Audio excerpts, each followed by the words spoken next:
देखो भाई, अभी क्या करने जा रहे हैं हम, कॉम्बिनेशन ऑफ ए सेल्स। तो सेल्स को कंबाइन करना है हमारे को। तो हम क्या पढ़ चुके हैं, पिछले प्रीवियस लेक्चर में हमने ये पढ़ा था कि ईएमएफ क्या होता है। ठीक है, मैंने बताया था आपको ईएमएफ क्या होता है, work done per unit charge. Work done कितना, कंप्लीट एक साइकिल का, सोर्स के अंदर से घुमाने में जितना काम कर रहा है कोई भी सोर्स, कितना काम कर रहा है कंप्लीट एक साइकिल में। कंप्लीट एक साइकिल मतलब खुद के अंदर से चार्जेस को मूव करवाने में।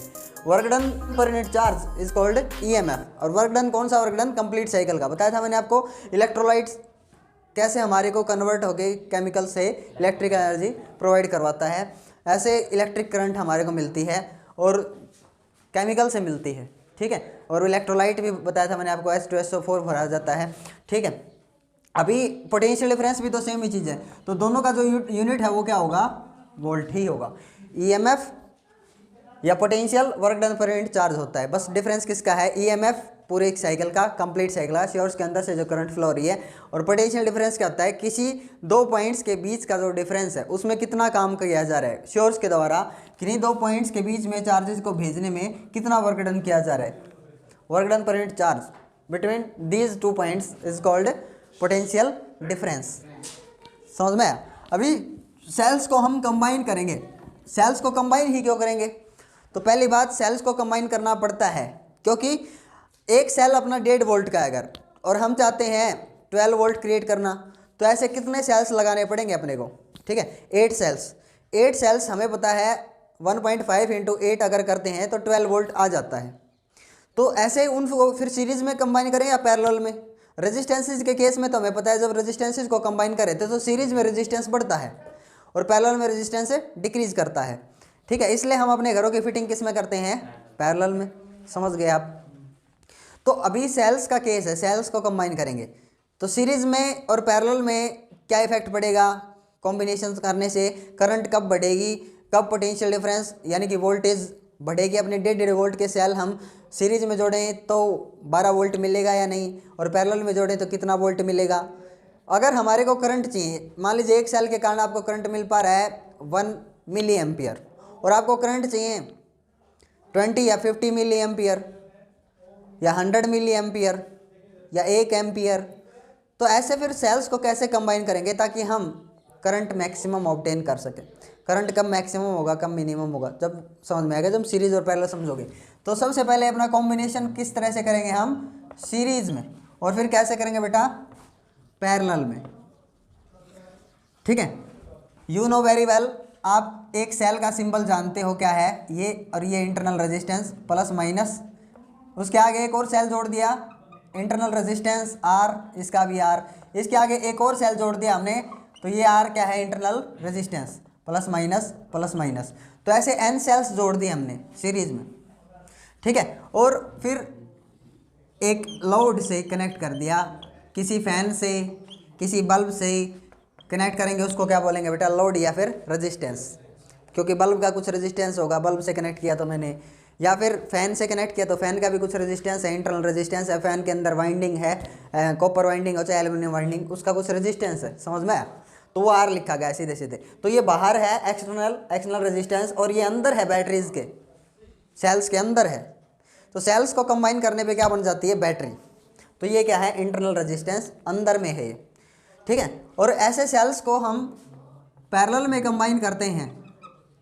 सेल्स को जब पैरेलल में कंबाइन करते हैं तब तो क्या होगा, ईएमएफ का, ऐसे एन सेल्स हम कंबाइन कर रहे हैं भाई। ठीक है बेटा, एन सेल्स हमने कंबाइन कर दी, तो एक का ईएमएफ कितना है, ई, इसका भी ई और इसका भी ई। ठीक है, जब हमने ऐसे कंबाइन किए तो फिर बाहर किससे कनेक्ट कर दिया, एक्सटर्नल लोड या फिर रेजिस्टेंस। करंट फ्लो स्टार्ट होगा, आपको पता है करंट फ्लो स्टार्ट होगा, करंट फ्लो करेगा, आया समझ में। अब इसमें और इसमें ईएमएफ का क्या होगा, एक सेल का ईएमएफ ई है, तो ऐसे 10 सेल हमने कंबाइन कर रखे हैं, 10 सेल्स का ईएमएफ क्या हो जाएगा, 10 ई। ईएमएफ बढ़ेगा, टोटल ईएमएफ क्या होगा, टोटल ईएमएफ क्या होगा बेटा, ई प्लस ई, ऐसे अप टू एन है, तो ईएमएफ क्या हो जाएगा, एन इंटू ई। आया ना समझ में। हाँ, N इंटू ई। तो रेजिस्टेंस का क्या होगा, टोटल रेजिस्टेंस,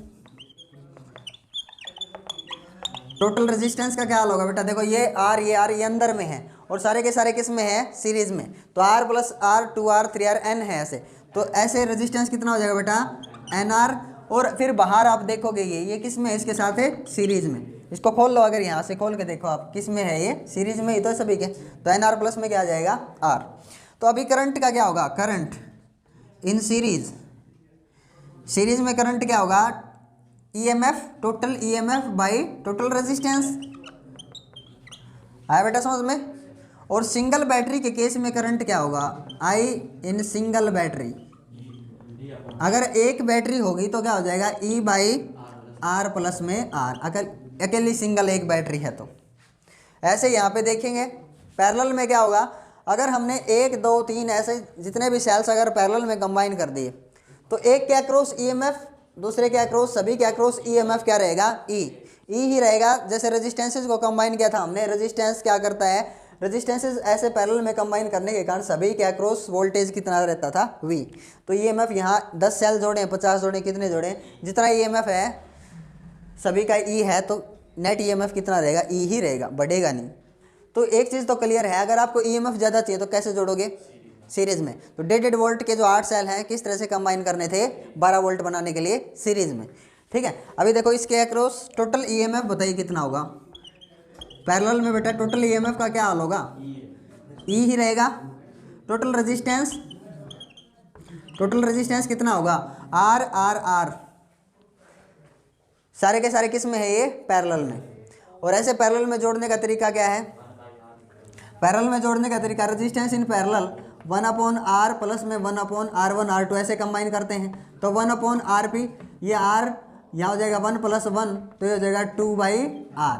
और पैरेलल में चाहिए पलट तो आप क्या हो जाएगा, R/2, तो यहाँ पे क्या हो जाएगा, R/N। कुछ आया समझ में। तो टोटल रेजिस्टेंस R/N, उसके साथ अगर आप ये देखोगे ये लोड, ये रेजिस्टेंस किस में है, सीरीज में, तो सीधे सीधे ऐड हो जाएगा। अभी करंट का क्या हाल होगा बेटा, करंट इन पैरेलल कितना मिलेगा आपको बताइए, EMF V/R, RN प्लस में R। जब आप इसका एलसीएम लोगे, एलसीएम आएगा N, तो R प्लस में NR, ठीक है। तो अब ये हो जाएगा E/N, ऊपर चला जाएगा पलट के, R प्लस में NR, ठीक है बेटा, कर दो क्लियर। अब इसी की जगह मैं ये लिख देता हूँ क्योंकि बोर्ड पे अपनी इतनी जगह नहीं है, तो ये होगा NE में R प्लस में NR। आई होप आया होगा समझ में। सिंगल बैटरी के केस में करंट क्या होगी, सिंगल बैटरी के केस में E R प्लस R, क्योंकि सिंगल बैटरी के केस में तो दोनों में इक्वल ही है, कोई ज़्यादा बड़ा नहीं है। सिंगल बैटरी है तो पैरेलल क्या, सीरीज क्या, कोई टेंशन वाली बात नहीं है। अब करंट कहाँ मैक्सिमम, करंट कब मैक्सिमम होगी, कब मिनिमम होगी। सिंगल बैटरी वाला केस आप भले हटा भी सकते हो, कोई ऐसी प्रॉब्लम नहीं है, क्योंकि सिंगल किसके साथ, सीरीज में, किसके साथ, पैरेलल में, वो तो एक ही बात है, ठीक है ना।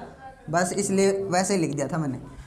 अब कैसे पता लगाएंगे करंट कब मैक्सिमम कब मिनिमम, तो उसके लिए कंपैरिजन स्टार्ट करते हैं हम, कंपेयर करेंगे। कंपेयर किस चीज़ को करेंगे, हो सकता है ये R बड़ा हो, एक चीज़ तो क्लियर समझ में आती है अपने, क्या, जितने आप रेजिस्टेंसेस को ऐसे जोड़ते चले जाओगे, जितनी बैटरीज को सीरीज में जोड़ते चले जाओगे, EMF तो बढ़ेगा, साथ में क्या बढ़ जाता है, इंटरनल रेजिस्टेंस। इंटरनल रेजिस्टेंस ज़्यादा होने के कारण करंट डिक्रीज कर जाती है, करंट मैक्सिमम नहीं होगी। EMF तो मैक्सिमम मिलेगा आपको, ऐसे EMF तो ज़्यादा से ज़्यादा मिलेगा, जितने भी सेल्स को आप सीरीज में जोड़ोगे, N टाइम्स EMF हो गया, N टाइम्स E, ठीक है। अभी कैसे कंपेयर करें, कंडीशन क्या है, तो भाई कंपेयर कैसे करेंगे, हो सकता है ये R बड़ा हो या ये R छोटा हो, एक्सटर्नल रेजिस्टेंस बड़ा भी हो सकता है इंटरनल से। मान लो ये कितना है 200 और ये सिर्फ कितना है 1, तो उस टाइम पे इसको नेगलेक्ट कर देंगे, ये कंसिडर किया जाएगा। अगर ये 1 है और ऐसे ये बढ़ गया है, ये है 200, तो क्या इफेक्ट पड़ेगा, हो सकता है ये बड़े हों ये छोटा हो, तो ऐसे कंपेयर करेंगे। हो सकता है capital R greater than small r और small r greater than capital R, तो कंपेयर करो, इसमें भी ऐसा ही R ग्रेटर देन R और R greater than R. Clear है? तो इसमें किसको नेगलेक्ट करना है? अभी आपने ये बड़ा है, ये बड़ा है तो आपने इसको नेगलेक्ट करना है। तो करंट इन सीरीज क्या होगा? एन ई अपॉन में ये आर नेगलेक्ट किया हमने, ये मिला अपने को। यहाँ देखो आर ग्रेटर देन आर, तो ये छोटा आर जो है ना, छोटा वाला आर, वो बड़ा मानना है हमने। तो आप किसको नेगलेक्ट करोगे? कैपिटल को। कैपिटल को नेगलेक्ट करो तो करंट क्या आ जाएगा? करंट आएगा, ये हट गया N E by N R, N से एन कैंसिल, तो सिंपल कितना रह जाएगा? E by R. अगर ऐसा हुआ तो सिंगल बैटरी जितनी करंट तो है, थोड़ी बहुत कम ज़्यादा बस उतनी ही तो है, सिंगल बैटरी जितनी मैंने आपको बताई थी।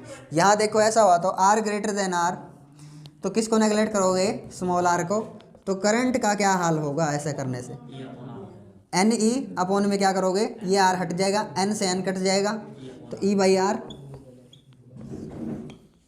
यहाँ पे देखिए क्या होगा? आर ग्रेटर देन आर में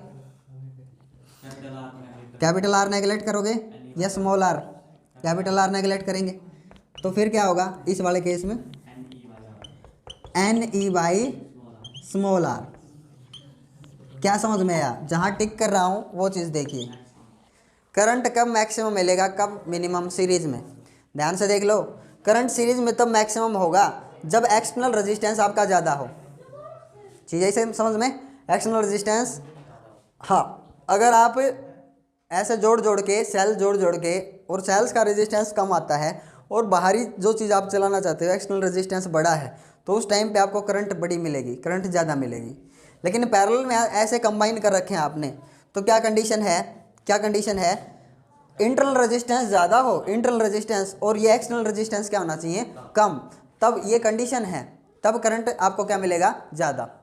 ठीक है बेटा? अब ये चीज़ तो क्लियर हो गई, ठीक है, कि हमारे को अगर ईएमएफ ज़्यादा चाहिए तो ईएमएफ ज़्यादा इसमें मिल जाएगी, लेकिन फिर क्या बढ़ जाता है? रेजिस्टेंस। और एक स्पेशल कंडीशन पे ही करंट ज़्यादा मिलेगा आपको। ठीक है? यहाँ पे हम एक चीज़ में क्लियर हैं कि ईएमएफ तो बदलेगा नहीं। एक सेल का ईएमएफ तो 10 सेल 50 सेल जितने भी जोड़ो, ईएमएफ क्या रहेगा? सेम। लेकिन रेजिस्टेंस भी डिक्रीज़ करता है। यहाँ इंटरनल रेजिस्टेंस क्या करता है? डिक्रीज़ करता है, क्योंकि पैरेलल में जुड़ रहे हैं। ठीक है? उस टाइम पे क्या कंडीशन है? अगर इंटरनल रेजिस्टेंस ज़्यादा होगा तो ही करंट ज़्यादा मिलेगी, बस।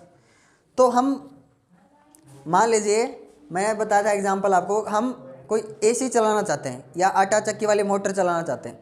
तो एसी चलाना चाहते हैं तो हमारे को कितना पोटेंशियल, कितना वोल्टेज चाहिए? 220 वोल्ट या 230 वोल्ट पे एसी चलता है। ठीक है? तो हमने कितने सेल्स कंबाइन करने पड़ेंगे? ज़्यादा ईएमएफ चाहिए, 220 वोल्ट। एक सेल का कितना है? 1.5 वोल्ट। तो कितने सेल्स कैसे जोड़ें? कुछ है समझ में? ईएमएफ बढ़ाना है, ईएमएफ बढ़ाना है तो सीरीज कॉम्बिनेशन यूज़ करो। तो कितने सेल्स जोड़ोगे ऐसे? 146 या 147 सेल्स हम कंबाइन करेंगे ऐसे, तो कितना मिल जाएगा अपने को? 220 वोल्ट अप्रोक्स मिल जाएगा। तो वोल्टेज तो मिल गया है, लेकिन अभी करंट डिक्रीज करी जाएगी। करंट कम है, करंट नहीं है, क्योंकि वोल्टेज ज़्यादा हो गया है, लेकिन ये रेजिस्टेंसेज साथ में कैसे थे? सीरीज में। तो ऐसे रेजिस्टेंसेज जुड़ने से करंट क्या कर जाएगी? डिक्रीज कर जाएगी। ये बहुत ज़्यादा हो जाएगा इंटरनल रेजिस्टेंस। ईएमएफ तो बढ़ गया, लेकिन करंट क्या कर जाएगी? डिक्रीज। करंट क्यों डिक्रीज कर जाएगी? क्योंकि ये वाली कंडीशन नहीं है वहाँ। समझ में आया?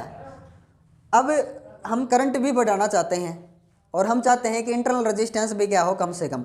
और ऐसे कंबाइन करने पे 150 या 147 जितने भी सेल हमने कंबाइन किए, तो ऐसे कंबाइन करने पे करंट कितना मिल रहा है? 0.1 एम्पियर।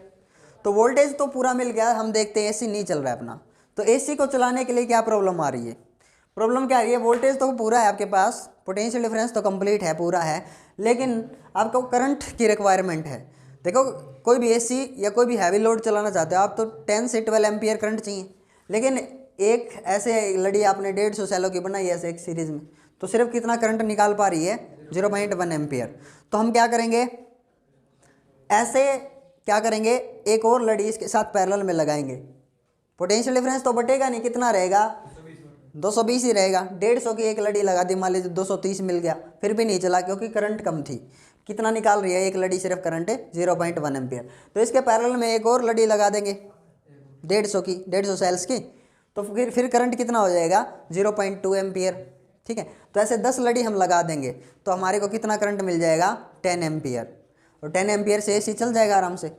तो ऐसे लगाने से क्या घट जाता है, रेजिस्टेंस घट जाता है, इंटरनल रेजिस्टेंस बैटरीज का घटता चला जाएगा और उसके कारण करंट बढ़ जाती है। तो वो जो कॉम्बिनेशन मैंने बताया अभी आपको, वो किस प्रकार का, किस टाइप का कॉम्बिनेशन है, कॉम्बिनेशन मिक्स्ड कॉम्बिनेशन है वो, उसमें सीरीज में भी जुड़ी हुई हैं लड़ियाँ और पैरेलल में भी। तो मिक्स्ड कॉम्बिनेशन और देखिए, और उसमें करंट कब मैक्सिमम कब मिनिमम होगा, ध्यान से देखो भाई।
देखो भाई, ऐसे ही ये जो इस टाइप का कॉम्बिनेशन है, क्या है, mixed combination of sales.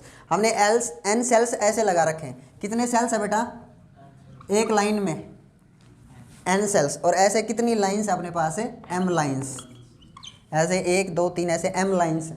Clear हुआ। तो अभी ईएमएफ का क्या होगा, ध्यान से देखिए बेटा, टोटल ईएमएफ का क्या होगा, टोटल ईएमएफ एक सेल के कारण, अरे 10 सेल हैं, 10 सेल के कारण क्या हो जाएगा, एन इंटू ई। भाई इसका क्रॉस ईएमएफ कितना होगा, सभी सीरीज में है तो एन इंटू ई, एन इंटू ई, एन इंटू ई, तो पूरे में ईएमएफ एक जैसा, तो ईएमएफ कितना होगा, एन इंटू ई, एन टाइम्स ई। अब ये पैरेलल में है, पैरेलल में होने के कारण रेजिस्टेंस का क्या होगा, तो टोटल रेजिस्टेंस और देख लेते हैं एक बार, टोटल रेजिस्टेंस क्या होगा बताइए। ऐसे देखो आर आर आर ऐसे जुड़ रहे हैं, एन आर रेजिस्टेंसेज क्या हैं, एन आर सीरीज में है, आर आर आर ऐसे, तो एन आर हो गया। लेकिन पैरेलल में क्या कर जाते हैं, डिक्रीज, तो एन आर बाई एम, कुछ चीज़ें समझ में, एम लाइन्स है ये ऐसे, तो एम टाइम्स क्या कर जाएगा, डिक्रीज कर जाएगा। ठीक है, तो टोटल रेजिस्टेंस आ गया। लेकिन सामने वाला नीचे वाला जो है इसके साथ किस में है, सीरीज में, ये चीज़ रह गई थी बस। एन आर, तो एन आर दिख गया आपको किसका है, एन आर सभी लड़ीज़ का, ऐसे 150 सेल्स का। फिर ऐसे पैरेलल में जितनी लड़ी आप लगाओगे उतने टाइम से डिक्रीज कर जाएगा, पैरेलल की यही तो खासियत है। तो एन आर प्लस में क्या हो जाएगा, कैपिटल आर, क्योंकि ये सीरीज में इसके साथ। अभी करंट का क्या होगा, तो करंट होगी एन ई अपॉन में N R by M plus में आर। इसका एलसीएम क्या हो जाएगा बेटा, एन ई अपॉन में एन आर अपॉन में एम प्लस में आर। तो इसका एलसीएम कितना हो जाएगा, एम होगा ना एलसीएम, इसका एलसीएम एम चूज करेंगे तो एन आर प्लस में क्या हो जाएगा, एम आर, एम ऊपर चला जाएगा, करंट क्या हो जाएगा, एम एन ई अपॉन में एन आर प्लस में एम आर। आया बेटा समझ में, तो यही लिख दूं क्योंकि जगह की प्रॉब्लम रहेगी अपने पास, एन आर प्लस में एम आर। जब इसका एलसीएम लिया हमने तो ये हो गया करंट इन मिक्स्ड कॉम्बिनेशन। हम चाहते हैं ज़्यादा से ज़्यादा करंट लेना, ज़्यादा से ज़्यादा करंट चाहते हैं हम, तो कैसे मिलेगी, डिनोमीटर जो है दिख रहा है आपको, N R plus M R क्या होना चाहिए, मिनिमम, तभी करंट क्या होगी, मैक्सिमम। लिख देता हूँ for I maximum, mixed combination का करंट हम क्या चाहते हैं, maximum. So M R plus में एन आर प्लस में M R is minimum. Minimum कितना होता है, अप्रोक्स 0, मिनिमम लिख दो या अप्रोक्स क्या लिख दो, 0। चीज़ है बेटा समझ में। तो इसको मिनिमम करने के लिए एक मैथमेटिकल ट्रीटमेंट भी है, वो ट्रीटमेंट भी समझा सकता हूँ, या सीधे सीधे मैं क्या लिख सकता हूँ, ये मिनिमम।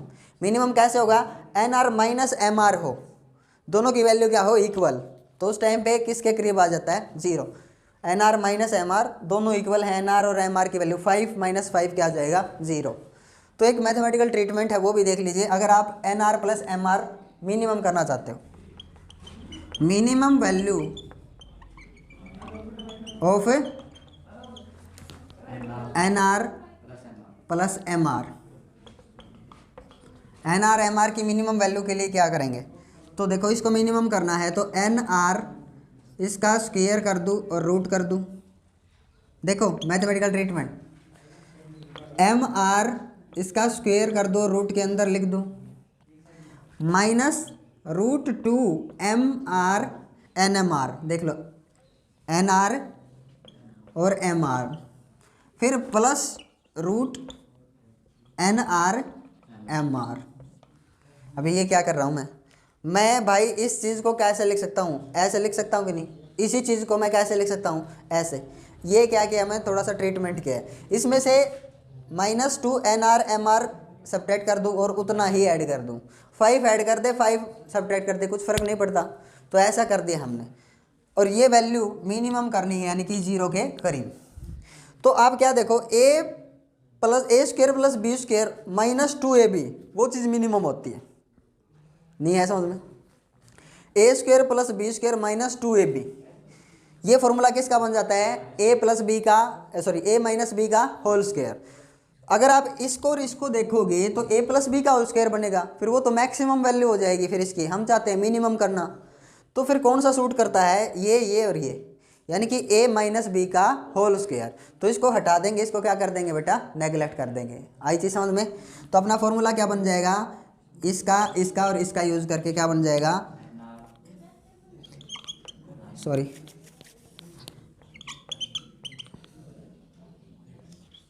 A है ना अपना, A अरे स्क्वायर तो है यार इस टर्म में, हाँ सॉरी A, और ये क्या है B। तो हमने इसको क्या करना था, इनका यूज करके हमने मिनिमम वैल्यू बनानी थी। Minimum value A minus B का क्या आ जाएगा बेटा, whole square is equals to 0। अभी देखो ये स्क्वायर उधर जाके 0 की साइड खत्म, उधर स्क्वायर रूट बनाओगे, 0 का रूट क्या होता है, 0 ही होता है। अभी रूट इसका क्या बन जाएगा, √NR माइनस MR, इधर आके क्या बन जाएगा, प्लस का MR, और इससे ये कैंसिल।